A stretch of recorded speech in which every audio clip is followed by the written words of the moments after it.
Alhamdulillah, bila kita sebut tentang pemergian umrah, kita mesti memahami bahawa umrah itu bila-bila masa pun boleh pergi selama mana seseorang itu tidak ada dalam ihram haji.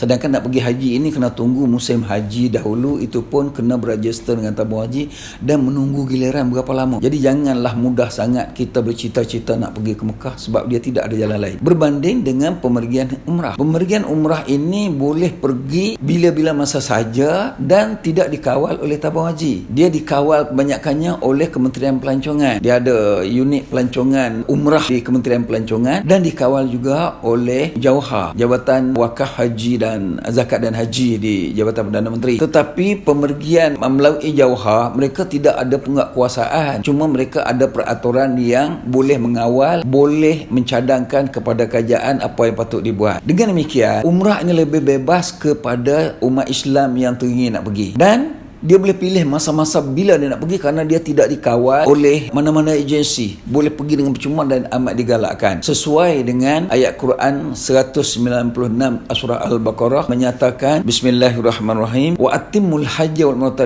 dan sempurnakanlah haji dan umrah kerana Allah. Tajuk kita, poin kita ialah bagaimana nak mengerjakan satu umrah yang sempurna. Kalau ibadat haji, tabung haji ada menyediakan hotel, kenderaan, kapal terbang, pembimbing agama, guru-guru agama, kemudian pegawai-pegawai pengawas dan sebagainya, boleh rujuk kepada mereka. Tetapi bila sebut sahaja tentang umrah, yang ni masalah. Sebab jenis-jenis orang yang nak pergi umrah boleh buat 4 pilihan. Pertama, orang pergi umrah kalau nak jalan yang paling senang sekali, cari agensi umrah yang dilesenkan oleh Kementerian Pelancongan. Yang kita panggil di sini ialah syarikat-syarikat package umrah. Banyak yang di Malaysia ni yang agresif ataupun yang ramai melaksanakan ataupun menguruskan pemergian umrah ni ada 248 syarikat lebih kurang. Ramai lagi, ada 400 lebih. Tapi yang lain-lain tu jarang-jarang. Ada 248 ini cergas. Dalam 248 yang cergas, yang paling hebat hanya lebih kurang dalam 20 saja. Yang lain pun boleh juga tapi elok. Jadi pemergian jemaah ini dengan menggunakan package umrah. Apa istimewanya package umrah? Pertama sekali, kita tak banyak cerita. Jemaah yang tidak mempunyai pengalaman tak berapa banyak cerita kerana mereka boleh pergi ke pejabat agensi syarikat pelancongan umrah ini dan mendaftarkan diri. Setengah-setengah agensi ini, setengah-setengah package ini dia minta bayar advance. Ada yang 500 dan terus tentukan tarikh mana dia nak pergi buat pilihan. Ada jadualnya. Ada juga yang minta 300 dan kebelakangan ni ada syarikat yang tak perlu bayar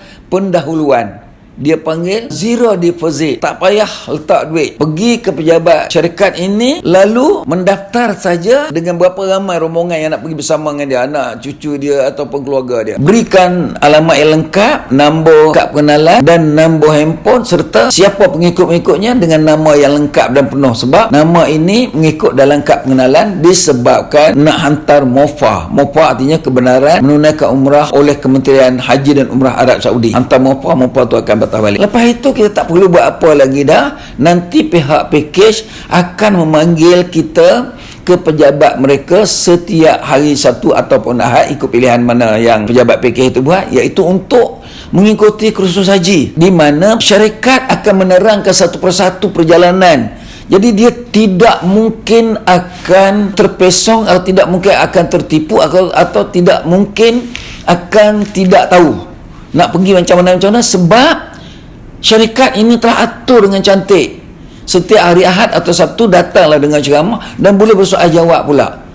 Dan malah setengah-setengah syarikat itu bagi makan free pula tengah hari itu untuk orang datang daripada pukul 9 pagi sampai pukul 1 tengah hari berhenti.